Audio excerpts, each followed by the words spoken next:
Hello everyone, चलिए हम लोग ईयरली करंट अफेयर्स जो हम लोग कर रहे हैं 11 बजे का, उसमें कुछ इंटरनेशनल फैक्ट्स को भी देख लें। इंटरनेशनल और हम लोग जुलाई से लेके दिसंबर को पहले कवर करेंगे, फिर 2024 के अंदर आएंगे। अलग अलग सेक्शन को अलग अलग तरीके से कवर करेंगे। तो ये इंटरनेशनल सेक्शन वाला है, जहाँ पे फ्रांस और भारत की बात सबसे पहले होगी। जब भारत और फ्रांस की बात होगी तो भारत और फ्रांस के फ्लैग की भी बात होगी। सबसे पहले फ्रांस के इस फ्लैग को देख लीजिए, ये अपना इंडिया है। इसके बाद फ्रांस के राष्ट्रपति जो हैं, वो राष्ट्रपति, उस तत्कालीन राष्ट्रपति इमैनुअल मैक्रो ने इनवाइट किया था इंडिया के पीएम को, जो हैं हमारे नरेंद्र मोदी जी। तो वो आधिकारिक यात्रा पे गए थे 2023 के जुलाई में, और एक दो बार नहीं, ये मोदी जी की 6th यानी 6ठी यात्रा थी। खैर, दोनों के बीच में बातचीत हुई, और बातचीत होने के बाद एक एग्रीमेंट होता है। बहुत सारे एग्रीमेंट होते हैं, उसमें कई सारे एग्रीमेंट हैं जिसमें इंपॉर्टेंट हम डिस्कस करेंगे। लेकिन उसके पहले याद रखिएगा कि जो फ्रांस है, उन्होंने मोदी जी को एक सम्मान दिया, ऑनर दिया, जिसका नाम है grand cross of the legion of honour. Grand cross of the legion of the honour. और ये भारत की आज़ादी के बाद ये पहले प्राइम मिनिस्टर हैं जिनको ये मिला है, इसलिए याद रखना है। उसके अलावा जब मोदी जी फ्रांस के दौरे पर गए, तो एक्चुअली 14 जुलाई को क्या था, उसी सिलसिले में गए थे। फ्रांस का था राष्ट्रीय दिवस, यानी फ्रांस का नेशनल डे, जैसे हमारे यहाँ होता है। और उस नेशनल डे के दिन बैस्टिल दिवस मनाया जाता है, जिसमें परेड होता है। तो जैसे हमारे यहाँ भी हर 26 जनवरी को जो परेड होता है, तो अलग अलग देश के हेड आते हैं ना, तो उसी तरह से हमारे मोदी जी भी गए थे। इस तरह के परेड पे भारत में मनमोहन सिंह के बाद दूसरे प्राइम मिनिस्टर हैं जो वहां पे गए हैं। और यहां पर हमारी भी एक सेना की टुकड़ी थी, जिसके अंदर तीनों, वायुसेना, थल सेना और जल सेना, तीनों की 241 सदस्यों की टुकड़ी ने भी प्रदर्शन किया था। तो ये इंपॉर्टेंट है। यहां कुछ एग्रीमेंट दोनों के बीच में हुआ, यानी फ्रांस और इंडिया के बीच में कुछ एग्रीमेंट हुआ। उसमें फ्रांस का मार्से करके एक जगह है, वहां पे भारत ने कहा है कि हम अपना नया महावाणिज्य दूतावास यानी कंसल्टेट जनरल को खोलेंगे। अब इसके साथ ही फ्रांस ने क्या बोला, फ्रांस ने बोला ठीक है, आप खोल रहे हो तो हम भी खोलेंगे। तो हम हैदराबाद में, यानी फ्रांस ने कहा कि हैदराबाद में ब्यूरो डी फ्रांस की स्थापना की जाएगी। भारत के प्राइम मिनिस्टर और फ्रांस के प्रधानमंत्री एलिजाबेथ बोर्न के बीच में भी बैठक हुई थी। और पेरिस में जो एलिसी पैलेस है, उसमें नरेंद्र मोदी जी जब गए थे, तो उनको grand cross of the legion of honour से सम्मानित किया गया। अभी जो हमने डिस्कस किया था, तो उसी एलिसी पैलेस में यह सम्मान दिया गया था। इसके साथ ही भारत और फ्रांस के बीच एक और इंपॉर्टेंट एग्रीमेंट हुआ कि यूपीआई भैया यूज कर लो मेरा वाला, क्यों परेशान करते हो इंडियन नागरिकों को। तो यूपीआई आप यूज कर लीजिए। तो इस यूपीआई के लिए जो यूपीआई बनाया है, जो ऑर्गेनाइजेशन है, NPCI, इसके साथ वहां यानी फ्रांस की NPCI ना, हाँ, NPCI और फ्रांस का लाइडा कॉलेक्ट के बीच में एग्रीमेंट हुआ। ठीक है, लायरा कॉलेक्ट के बीच में एग्रीमेंट हुआ कि चलो भैया इसको करो। और इसको करने से क्या होगा कि यूरोप के अंदर भी हमारा यूपीआई चलने लगेगा, और चलना शुरू हो गया है एक्चुअली में। और सितंबर 2023 में इसके बाद हुआ क्या कि एफिल टावर में यूपीआई का ऑफिशियल इनॉग्रेशन कर दिया गया, और हमारा यूपीआई फ्रांस में भी चल रहा है और यूरोप के कई कंट्रियों में आराम से वो रन कर रहा है। तो फ्रांस के साथ इस तरह के समझौते हुए थे। फ्रांस के बाद आते हैं यूएई। अब मोदी जी हैं, पहले फ्लैग देख लो। यहाँ भी घूमते घूमते पहुँच गए। जब पहुँच गए तो वहाँ मुलाकात होती इनसे। ये कौन है, तो ये हैं सुल्तान अहमद अल जाबेर। सुल्तान अहमद, अच्छे से सुनिए, सुल्तान अहमद अल जाबेर। जब ये यूएई गए थे, उस दौरान नरेंद्र मोदी आबू धाबी पहुंचे। वहां पे सुल्तान अहमद अल जाबेर से मुलाकात हुई। ये अल जाबेर जो हैं, कोप 28 दिख रहा है, संयुक्त राष्ट्र जलवायु परिवर्तन सम्मेलन यानी UNFCCC कोप 28 के अध्यक्ष हैं। इनसे इनकी मुलाकात हुई, और मुलाकात होने के बाद कुछ वहां पे एग्रीमेंट होता है, क्योंकि इनके साथ डेलीगेशन था, डेलीगेशन ने बात किया और उस डेलीगेशन में बात करने के बाद आबू धाबी और आईआईटी दिल्ली के बीच में पहला एग्रीमेंट होता है। उस एग्रीमेंट में यह कहा गया कि यूएई में, यानी यूएई के आबू धाबी में आईआईटी दिल्ली के द्वारा एक कैंपस की स्थापना की जाएगी। ध्यान रखिएगा, सबसे पहले भारत के बाहर किसी आईआईटी ने अपने कैंपस की स्थापना की है तो वो आईआईटी मद्रास था। वो आईआईटी मद्रास था। और मद्रास ने कहां किया था? तो आईआईटी मद्रास ने जंजीबार, जो तंजानिया का है, तंजानिया अफ्रीकन कॉन्टिनेंट में तंजानिया, उसके जंजीबार में उन्होंने अपना एक मतलब विदेशी आउटलेट खोला था। और अब ये दिल्ली करने जा रहा है, तो दिल्ली यूएई के आबू धाबी में खोलेगा, और इसको आपने शायद पढ़ रखा होगा। तो ये है इंपॉर्टेंट फैक्ट इनके साथ। फिर ग्रीस के साथ भी अभी समझौता हुआ है। ग्रीस में क्या है, छोटा सा फैक्ट है, ज्यादा नहीं है। ग्रीस के साथ क्या हुआ है कि ग्रीस में भारत की आजादी, मतलब भारत की आजादी नहीं, पहले फ्लैग देख लो आप, फ्लैग देख लिया, अब इनको देख लीजिए। ग्रीस के प्रधानमंत्री हैं काइरियाकोस मित्सोताकिस। ग्रीस के प्राइम मिनिस्टर हैं काइरियाकोस मित्सोताकिस। इनके इनविटेशन पे मोदी जी गए, बस इनको इनविटेशन दे दीजिए, पहुंच जाते हैं। 40 साल में कहा जाता है पहले पीएम है जो ग्रीस की यात्रा पे हैं। 40 साल में पहले पीएम है।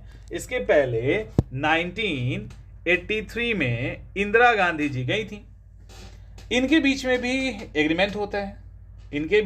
एग्रीमेंट होता है, सबसे पहला तो ये टारगेट तय किया गया कि 2030 तक जो इनके बीच में व्यापार है उसको डबल कर दिया जाए, एक ये था। दूसरा, अलग अलग लेवल पे जो डेलीगेट गए थे उन्होंने बात किया। और अब हुआ ये कि ग्रीस के राष्ट्रपति हैं कैटरीना सेकेलारोपोउलोऊ। तो कैटरीना याद रखिए, ज्यादा आसान है, कैटरीना सेकेलारोपोउलोऊ। इन्होंने हमारे प्राइम मिनिस्टर को फिर से अवार्ड दे दिया, the grand cross of the order of honour. ये दे दिया, the grand cross of the order of honour से सम्मानित होने वाले ये पहले विदेशी शासनाध्यक्ष, यानी विदेशी कोई हेड है जो शासन के अंदर है, ये पहले हैं। ये ध्यान रखिए, कोई नहीं अभी तक हुआ ऐसा, और जो कोई नहीं होता वो मोदी जी करते हैं। और इसके साथ ही प्रधानमंत्री नरेंद्र मोदी एथेंस में टूम ऑफ अननोन सोल्जर, टूम ऑफ, यानी टूम नहीं, टॉम है बेसिकली, ऑफ अननोन सोल्जर, इस पे श्रद्धांजलि उन्होंने अर्पित किया था। यहाँ पे अलग अलग लड़ाई के दौरान ग्रीस के जो सैनिक मारे गए हैं उन्हीं के सम्मान में स्मारक था, तो वहां जाके उन्होंने श्रद्धांजलि अर्पित की है। हो गया इंपॉर्टेंट फैक्ट। इसके बाद भारत और तंजानिया को देख लेते हैं। तंजानिया का फ्लैग देख लीजिए, बड़ा कलरफुल फ्लैग है। तंजानिया की बात करें तो तंजानिया में ये हमारी राष्ट्रपति हैं और तंजानिया की राष्ट्रपति हैं। वहां भी महिला थी, यहां भी महिला थी, तो भेज दिया गया द्रौपदी मुर्मू को कि जाइए संभालिए आप ही। तो द्रौपदी मुर्मू जो हैं उनको इनवाइट किया गया तंजानिया के राष्ट्रपति सामिया सुलू हसन से। सामिया सुलू हसन ने उनको इनवाइट किया और ये अक्टूबर 8 से 10 के बीच में तंजानिया गई। तंजानिया की पहली महिला राष्ट्रपति हैं ये जो हैं, ये तंजानिया की पहली महिला राष्ट्रपति हैं, सामिया सुलू हसन इनका नाम है। और कहा यह गया है कि G20, मैंने गलत कुछ बोल दिया ना, उल्टा, रुक जा, ये नहीं गई है एक्चुअली, ये इंडिया आई है ना, इनके द्वारा इंडिया आया गया है। तंजानिया की राष्ट्रपति सामिया सुलू हसन वो इंडिया आई हैं। तंजानिया की पहली राष्ट्रपति, इनको इनवाइट किया गया था हमारे राष्ट्रपति के द्वारा, तो वो वहां से यहाँ पे आए हैं। अब यहाँ पर भी बहुत सारे एग्रीमेंट हुए, जिसमें 5 ईयर का एग्रीमेंट है। 5 ईयर के एग्रीमेंट में बहुत कुछ है, लाइक भारत और तंजानिया के बीच में 2023 से 27 के बीच का एग्रीमेंट किया गया है। और इस एग्रीमेंट के अंदर कल्चरल आदान प्रदान किया जाएगा। इसके अलावा एक और हुआ है कि 2024 जब आएगा, अभी स्टार्ट, आई थिंक सूरजकुंड मेला चल रहा होगा या समाप्त हो गया होगा, फरीदाबाद में सूरजकुंड मेला लगता है। तो इस बार तंजानिया को 2024 के लिए भागीदार देश के रूप में निमंत्रण दिया गया है। इसके अलावा तंजानिया ने तंजानिया ने इंटरनेशनल बिग कैट्स अलायंस में शामिल होने की घोषणा की है। तंजानिया ने ग्लोबल बायोफ्यूल अलायंस यानी वैश्विक जैव ईंधन गठबंधन इसमें शामिल होने की घोषणा की है। इसके अलावा जेएनयू ने तंजानिया के राष्ट्रपति को जो सामिया सुलू हसन है उनको डॉक्टरेट की मानद उपाधि से सम्मानित भी किया है। तो ये सारे फैक्ट्स हैं इससे रिलेटेड। एक और है वो ये है कि ये तंजानिया है, तो तंजानिया, मोजाम्बिक,